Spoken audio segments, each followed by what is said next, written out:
अस्सलाम वालेकुम, नमस्कार, सत श्री अकाल एंड गुड इवनिंग। मैं हूं आरज़ू काज़मी और आप हमेशा की तरह से देख रहे हैं पॉइंट ऑफ व्यू। हमें जी जॉइन किया है ऋषि बागरी ने और ये जर्नलिस्ट हैं। हम उनको अक्सर सोशल मीडिया पर भी देखते रहते हैं और बहुत ज़बरदस्त किस्म की बात करते हैं और बिल्कुल सीधी-सीधी बात, कोई घुमाना फिराना, कोई जलेबी बनाना नहीं। तो सबसे पहले बहुत शुक्रिया ऋषि कि आज आप आए, thank you very much. Thank you का आजू जी, कैसे हैं आप? बिल्कुल ठीक। और आज हम वैसे तो आपको पता है कि हॉट टॉपिक जो चल रहा है वो तो इजराइल और फ़लस्तीन या हमास का है, लेकिन हम पहले बात करेंगे भारत की और कनाडा की, क्योंकि एक बार फिर जो सोशल मीडिया पर अभी मैंने देखी हैं, कुछ क्लिप्स आई हैं और दोबारा से धमकियां लगाई जा रही हैं, थ्रेट किया जा रहा है कि भारत में अटैक करने का भी कहा गया है, और वही वो पुन्नू जो है उसकी तरफ से, और साथ साथ वर्ल्ड कप जो चल रहा है उसके उधर भी पहले एक बात उसके लिए भी कही गई थी कि वहां पर भी अटैक हो सकता है। कैसे देख रहे हैं आप इस चीज को कि क्या ये इशू जो है इस वक्त फलस्तीन और इसराइल की वजह से, क्या इसके ऊपर कोई तवज्जो नहीं है, इस तरफ कोई अटेंशन नहीं है क्या इंडियन गवर्नमेंट की कि इसको कैसे सॉल्व किया जाए? अ, नहीं, देखिए, एक चीज़ बहुत क्लियर है कि कोई गीदड़ की भभकियों से कोई शेर नहीं डरा करते हैं। वो पुन्नू वही बंदा है जो इसके जब 2-4 जब उसके दोस्त कोई अज्ञात बंदूकधारी ने उनको मार दिया था, तो वो छुप गए थे 15 दिन तक के, वो दिखे ही नहीं थे। हमें तो लगा शायद उनको भी मार दिया होगा। तो ये तो वो पुन्नू है और वो आज वो निकल कर के वो बातें कर रही है बड़ी-बड़ी। 15 दिन कहाँ हम्म। था, उनसे ये पूछिए, वो कहाँ पर छुपा हुआ था और क्यों छुपा हुआ था? हम्म। कुछ तो कारण होगा वो छुपा हुआ था। तो वो जब छुपा हुआ है और वो बंदा आज आके ये बोल रहा है कि हमास की तरह भारत में भी इस टाइप की हरकतें कर सकते हैं, तो आप आओ ना, करके दिखाओ, फिर देखेंगे क्या होता है।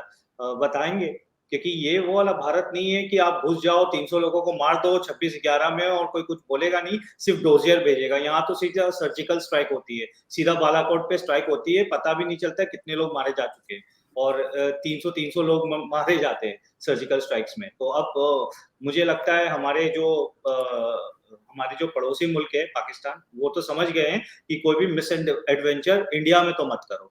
तो वो अब सोचते भी नहीं है, अगर करते भी है तो उनको बड़ी मुँह की खानी पड़ती है। तो मुझे लगता है दिस इज़ वेरी क्लियर, और अगर कोई और भी करेगा तो उनको भी मुँह की खानी पड़ेगी। अब ये दूसरा वाला भारत है, ये वो वाला भारत नहीं रहा जो कि डोज़ियर भेजा करता था। ये तो सीधा मतलब आपको एकदम बूढ़ों के पास भेज देगा। बिल्कुल ऐसा है, लेकिन जिस तरह से कनाडा में बैठ के और एक बार फिर जो है वो वीडियो मैसेज दिया गया जो कि सोशल मीडिया पे काफी वायरल है। आपके ख्याल से क्या गवर्नमेंट को इसको सीरियसली लेना चाहिए, या बस ये सोच के कि नहीं ये तो कुछ कर नहीं सकते और हम बहुत स्ट्रांग है? वो कहते हैं ना कि अपने दुश्मन को कभी भी कमजोर नहीं समझना चाहिए। तो वो क्योंकि वर्ल्ड कप चल रहा है, वहां पे कई जगह की टीम्स आई हुई हैं आपके यहाँ, और उसके ऊपर भी उसने धमकी लगाई थी कि यहाँ पर भी कोई किसी किस्म का कोई टेररिज्म कर सकता है। और अभी जो नई वीडियो आई है कल में, अगर आपने वो देखी हो, तो उसमें भी इसी किस्म की बात की जा रही है कि भारत पे अटैक करेगा और इस किस्म की बातें कर रहे हैं। तो आपके ख्याल से गवर्नमेंट इसको सीरियसली ले रही है, या अभी इसराइल की तरफ सबकी अटेंशन हो गई है और इधर कोई नहीं देख रहा? नहीं, देखिए, गवर्नमेंट हर हर हर इंटरनेशनल इवेंट को बड़े सीरियसली लेती है और बड़े सीरियसली उसको सिक्योरिटी देती है। आपने देखा होगा G20 के इवेंट हुआ था जिसमें सारे वर्ल्ड के बड़े लीडर्स आए थे, बिडेन साहब भी आए थे, आपके बाहर के भी सारे आए थे, ऋषि सुनक आए थे, हम्म। कनाडा के ट्रूडेau भी आए थे। तो कोई भी अप्रत्याशित बात नहीं हुई थी जहाँ पर कोई भी सिक्योरिटी ब्रीच हो। तो मुझे नहीं लगता जब वहाँ पर G20 का जो इवेंट था वो भी एक बड़ा इवेंट था। वहाँ पर भी कुछ होता तो भारत के ऊपर बड़ी एक रकम से तोहमत लग जाती है, लेकिन मेरे को नहीं लगता कि ऐसा कुछ भी हुआ। World cup is again a prestigious event, a global event, और मुझे लगता है कि इंडिया बहुत सक्षम है उसको होस्ट करने में और बढ़िया से बढ़िया होस्ट करेगा, अच्छे से अच्छा होस्ट करेगा, तो मुझे नहीं लगता वहाँ पर कोई भी सिक्योरिटी की कोई इश्यू हो सकती है। और अगर किसी ने भी हमाकत की, तो वो बड़ी मुँह की खाएगा, बहुत क्लियर है क्योंकि ये एकदम हार्ड स्टेट बन गया है इंडिया। इंडिया किसी के इंटरनल अफेयर्स में मेडल नहीं करता है, लेकिन वो अगर उसके इंटरनल अफेयर्स में कोई मेडल करता है, तो वो भी बर्दाश्त नहीं करता है, वो छोड़ता नहीं है। ये वो मनमोहन सिंह का इंडिया नहीं है, आज वो मोदी जी का इंडिया है और मोदी जी आप जानते हो, वो कुछ बोलते नहीं है, बस कर देते हैं।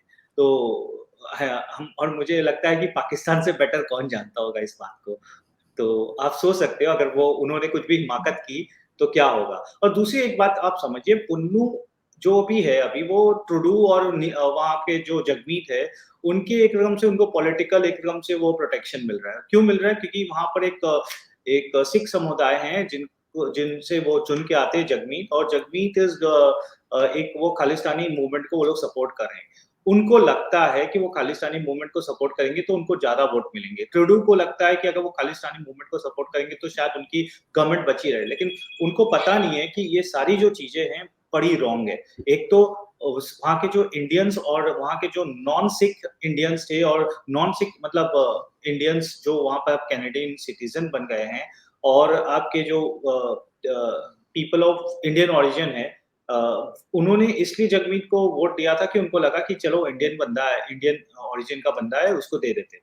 लेकिन अब मुझे लगता है कि बहुत क्लियर है कि अब वो शायद रेप्लिकेट नहीं होगा, तो वो शायद अब इलेक्शन में वो जीतेंगे नहीं।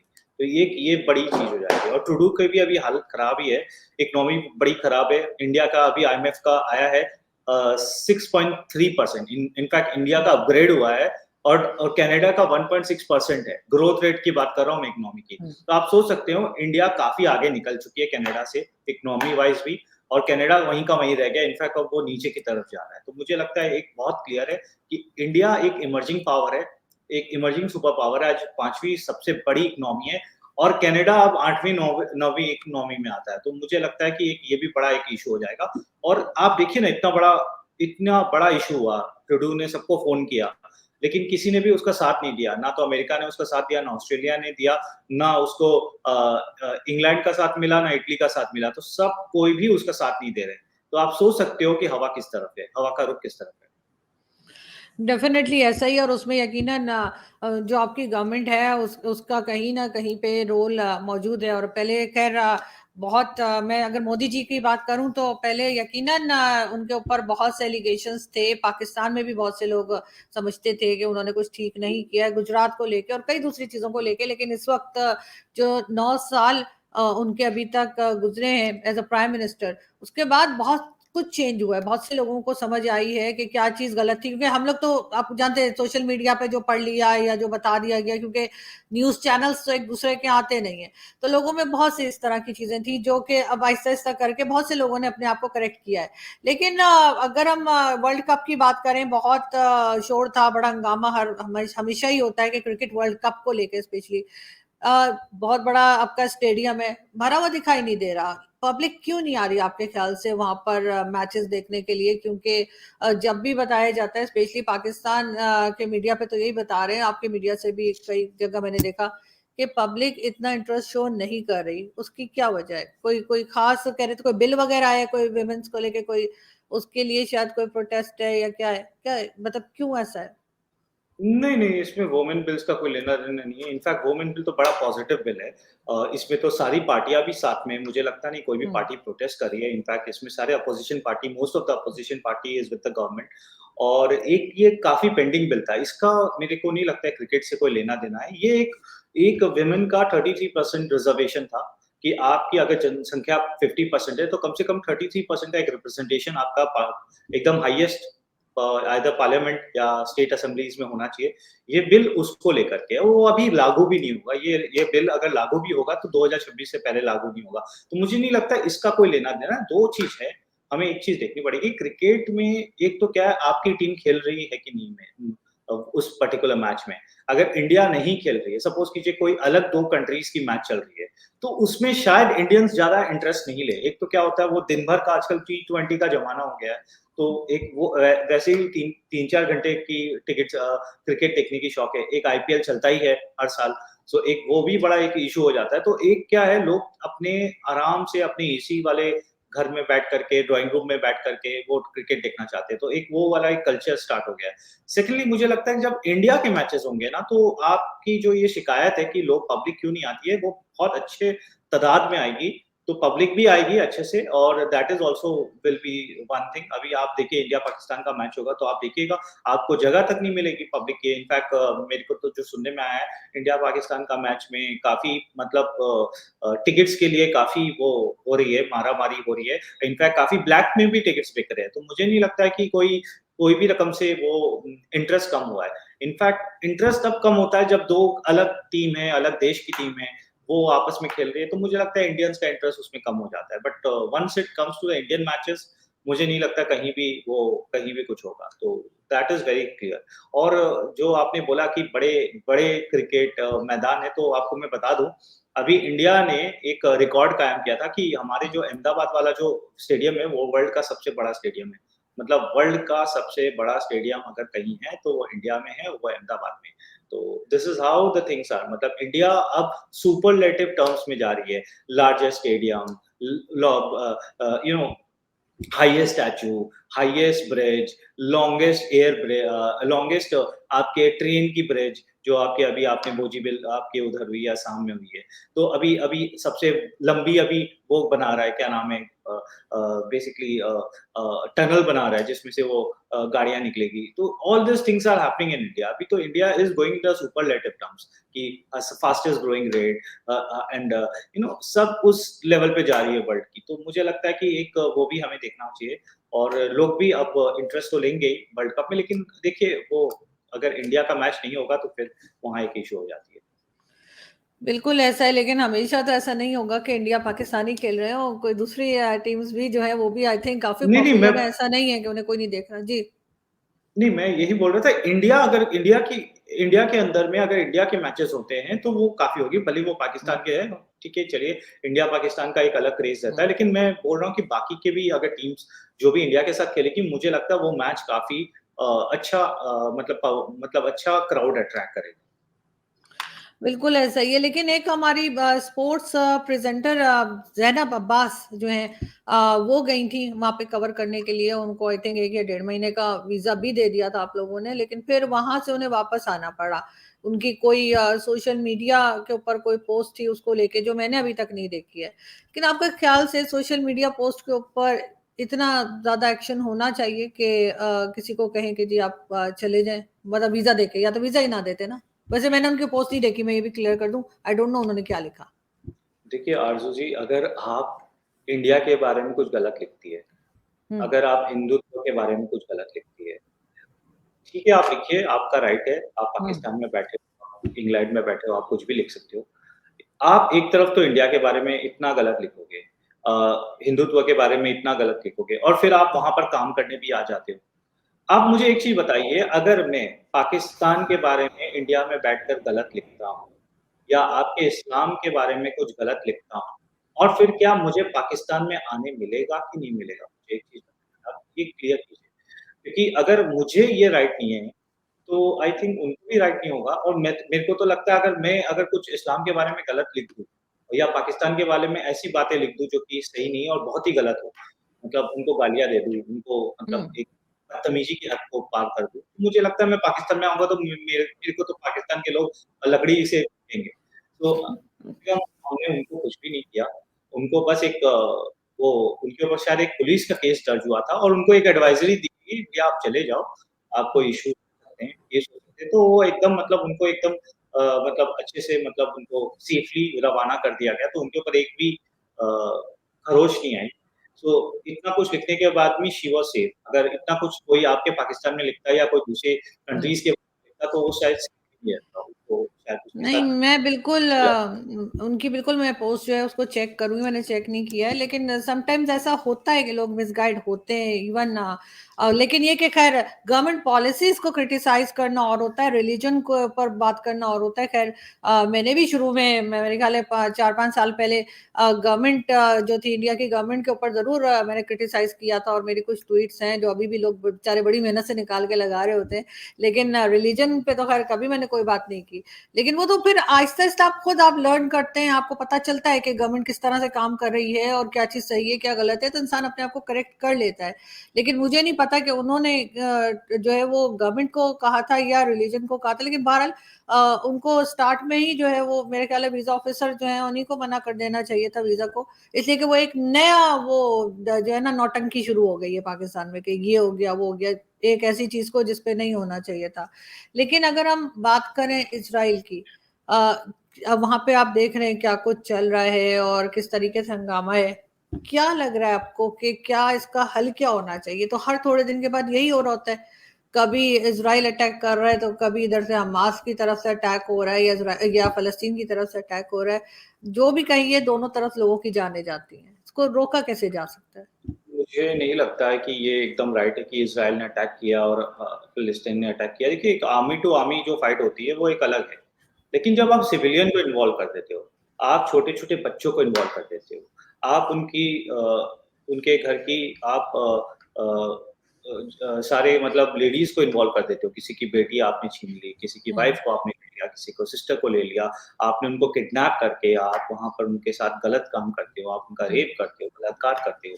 और फिर आप उसको मार देते हो, उनके कपड़े को फाड़ देते हो, सबके सामने आप उसको न्यूड परेड कराते हो, तो मुझे लगता है वो एक गलत है।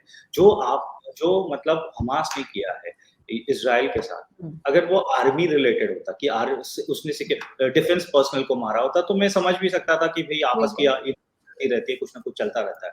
बट जैसे ही वो थिन लाइन को क्रॉस किए उन्होंने और वो एक पब्लिक के पास चले गए, तो मुझे लगता है एक जो जो एक रकम से जो सिम्पैथी थी, जो हर समय एक हुँ, फिलिस्तीन के ऊपर रहती थी, वो पूरी की पूरी सिम्पैथी वर्ल्ड सिम्पैथी मैं बात कर रहा हूँ, वो हुँ, पूरी की पूरी इज़राइल के पास चली गई। जो हमने देखा जो ये एक ट्रॉफी की तरह लेके घूम रहे थे उन हुँ, औरतों को और उनके साथ बड़ा गलत व्यवहार कर रहे थे। अभी जो जिस हिसाब से चीज़ें आ रही है बाहर, सब विक्टिम आ रहे हैं। एक किसी की दादी की हत्या कर दी फेसबुक पे और उसी के दादी के फेसबुक के अकाउंट से लाइव स्ट्रीम कर रहे हैं कि कैसे उठ के हुँ, उसकी हत्या करें। आप मुझे हुँ, बताइए, एक बूढ़ी औरत को मार करके आपको कौन-सा मतलब आप कौन-सा जिहाद कर रहे हो, कौन-सा आप हुँ, फ्रीडम हुँ, स्ट्रगल की बात कर रहे हो, मुझे नहीं लगता है इसमें कुछ भी होना है। तो आप इस टाइप की चीज़ें कर रहे थे, तो मुझे लगता है that is very bad which has happened with the people and आपने सिर्फ इज़राइली को नहीं मारा, आपने जाके जर्मनी के लड़कियों को मार दिया, हुँ, आपने जाके इंग्लैंड की 4 लड़कियों को मार दिया, आपने 10 हुँ, नेपाली को मार दिया। हुँ, तो बेसिकली आपने वर्ल्ड ओवर कम से कम 8-10 नेशंस के और लोगों को मार दिया। आप सोचिए वो 8-10 नेशन कोई आपके प्रति अच्छा पॉज़िटिव फीलिंग तो रखेंगे नहीं, वो तो डेफ़िनिटली इज़राइल के साथ रहेंगे। तो आपने ये जो हमास ने जो भी काम किया है, हमास आप बोल लीजिए या हुँ, पैलेस्टाइन बोल लीजिए, आप ये दोनों ने मिलकर या दोनों की सहमति से जो भी काम हुँ, हुआ है, ये मुझे लगता है कि एक तरफ से बड़ा एक चेंजर है, व्यू चेंजर है क्योंकि ये ओपिनियन शेप अप कर रहा है और ये ओपिनियन बड़े इज़राइल की तरफ शेप अप कर दिया। बेसिकली उन्होंने इज़राइल को लाइसेंस टू किल दे दिया है। अब इज़राइल अगर रिटेलिएट भी करेगा तो भी लोग सिम्पैथी इज़राइल की तरफ रखेंगे क्योंकि फर्स्ट अटैक हमास ने किया और बड़े गंदे रकम से अटैक किया है। 1000 लोगों को उन्होंने मार दिया है और बड़ा उसको एक ट्रॉफी की तरह सेलिब्रेट कर रहे थे।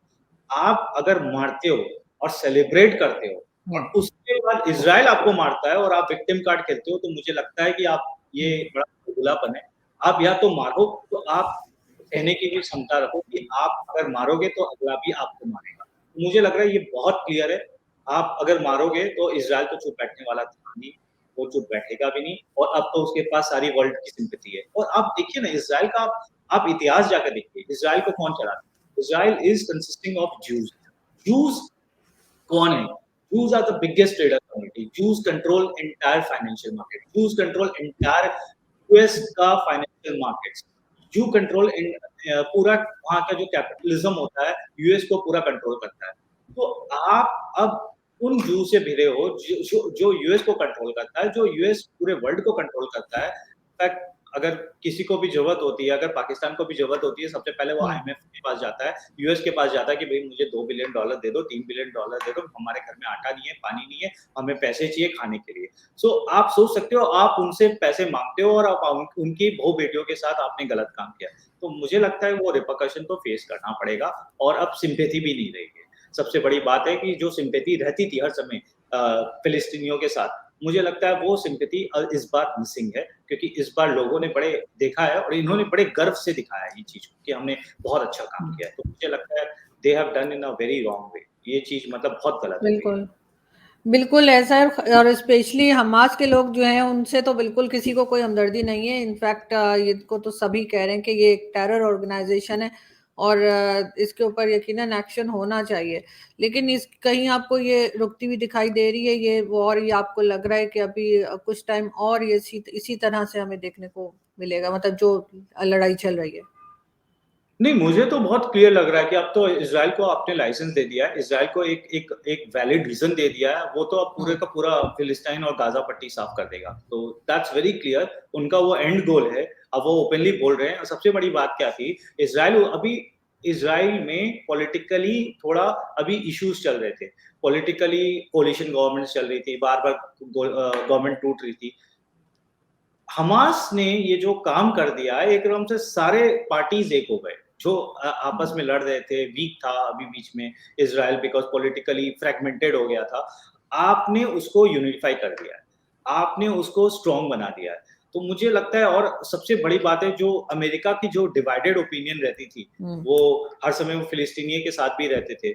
अभी अमेरिका खुल करके इजराइल के साथ आ रहा है, इंडिया खुल करके इजराइल के साथ आ रहा है, यूरोपियन नेशन सारे खुल के इजराइल के साथ आ रहे हैं। तो मुझे लग रहा है कि एक रकम से हमास ने इजराइल का बहुत बड़ा एक रकम से उसकी हेल्प कर दी है कि उसको यूनिफाई भी कर दिया है और उसको वर्ल्ड सिंपैथी भी दे दी है। अब इजराइल चाहे तो ये पूरा का पूरा मामला खत्म कर सकता है। और आप एक चीज देखो, मजे की बात है कि जो पैलेस्टीनियन है उनकी एक बॉर्डर रहती है इजिप्ट के साथ। इजिप्ट वालों ने भी मतलब बॉर्डर बंद कर दिया। मतलब सोचिए, पैलेस्टाइन के मुस्लिम्स है, वो अगर भाग करके इजिप्ट जाना चाहे तो वो नहीं जा सकते हैं, क्योंकि वो इजिप्ट ने बॉर्डर सील कर दिया, और Egypt is a Muslim country. मतलब एक मुस्लिम के काम नहीं आ रहा है, एक मुस्लिम कंट्री के काम नहीं आ रही है। तो ये तो है यूनिटी इनकी। तो अब इस पे तो क्या बोले। बिल्कुल ऐसा ही, लेकिन फिर भी आई विश कि ये जो जंग है ये जल्द ही रुके, और इसलिए कि इसमें मजीद लोगों की जानें ना जाएं। थैंक यू सो मच ऋषि कि आज आपने ज्वाइन किया। Thank you. Thank you RJ. Thank you.